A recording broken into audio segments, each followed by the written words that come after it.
Valley Cooks. Today I'm doing corn on the cob. Yes, corn on the cob. Many people overdo it. So let's get started.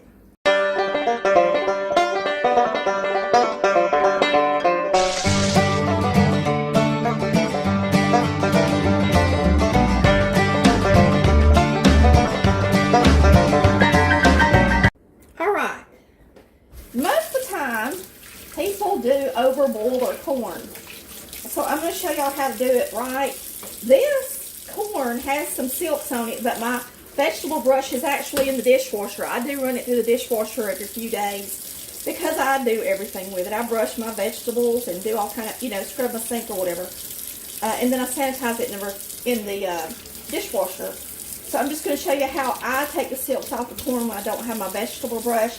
I just take the corn and I rub it back and forth under the water, and you got to put some pressure on, a little pressure on it, so that the silks will come off. And most of the time, if there's a stubborn one on there, it'll be sticking out, and then you can finish pulling it off.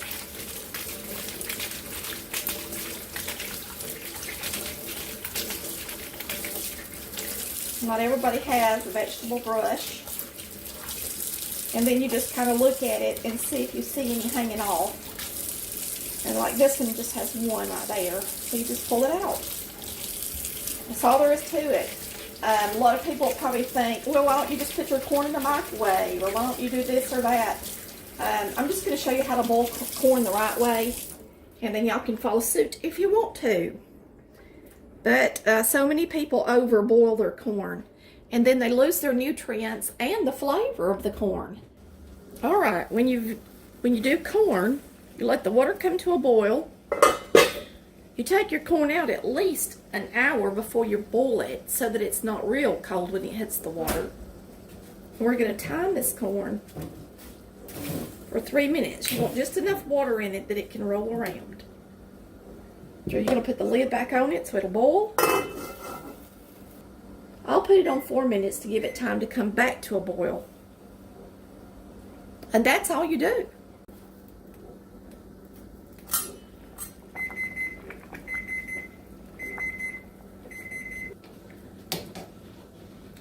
Alright, it's ready. That simple, that quick.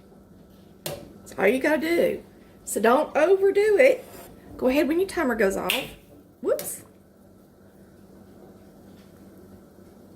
And get it out so it can be cooling off so you can put some butter on it for everybody. Get it out of that water. If you want it to taste good and fresh and delicious, this is the way to do it. My mama always boiled her corn forever. She never knew you weren't supposed to boil it so long.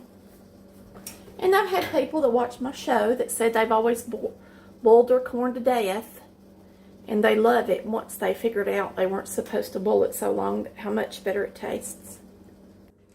Okay, so we salt and peppered our corn, and now you're just going to butter it good. There's nothing like corn on the cob.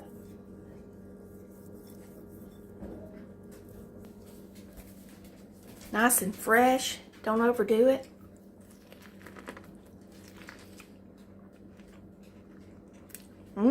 So good. Woo! Thanks for watching Collard Valley Cooks, where we cook like Mama did.